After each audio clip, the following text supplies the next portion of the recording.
Is this a vlog? I guess yes. I hope you all are having a nice day. I'm having a very nice day.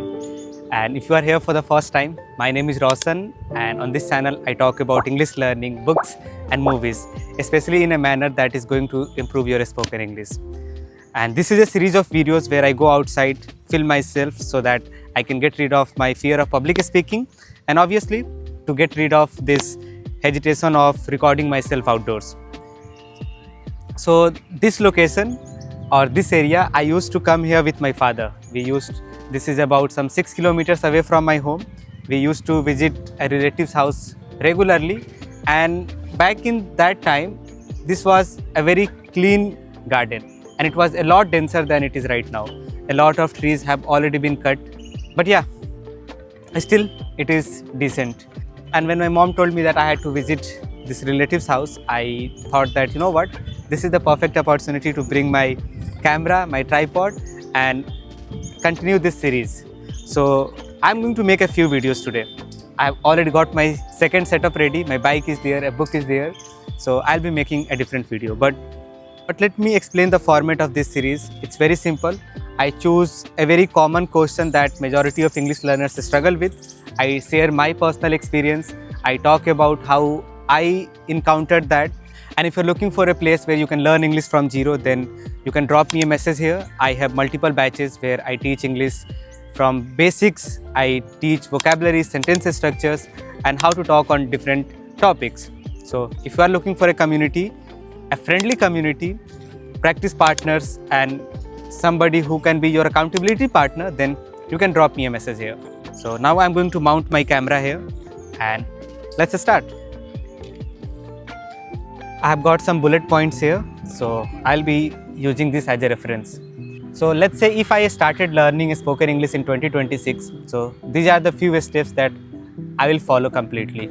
And these are coming from my personal experience, what worked for me. I see on the internet a lot of videos or a lot of short video where they talk about advanced English. I have also seen that a lot of people start running after that. So my number one advice is stop running after advanced English, because your job is not to confuse others. You want to convey your ideas to the second person. You want to have a natural conversation. So when you start running after advanced English, you start cramming random vocabulary, random phrases, random phrasal verbs, and when you do that, instead of becoming a fluent speaker or a confident speaker, you get into this spiral that I don't know enough. I need to memorize this word too. I need to learn this phrase also. So my simple advice is, instead of running after advanced English, notice how people speak in your domain especially. Let's say if you are working in IT sector, so listen to people who are from IT background. You can listen to podcasts, you can observe their mannerism, what kind of vocabulary or sentences they are using, and start shadowing them. So this is a lot better than just running after advanced English. And point number 2 is that you have to stop counting hours. And I have talked about this concept multiple times, that instead of making a fixed routine that I will be learning English for 30 minutes or 1 hour every day, surround yourself with this language. And when you stop doing it, then it becomes a natural part of your routine. You will start enjoying the process of learning. You won't have to force yourself that I will be learning only 30 minutes, only 60 minutes. And it takes time to get to a point where you enjoy the process.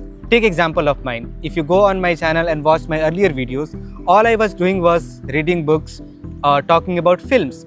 So my process was simple, that have some kind of input, and on the internet or on my YouTube channel, interact with you guys so that it becomes a part of output.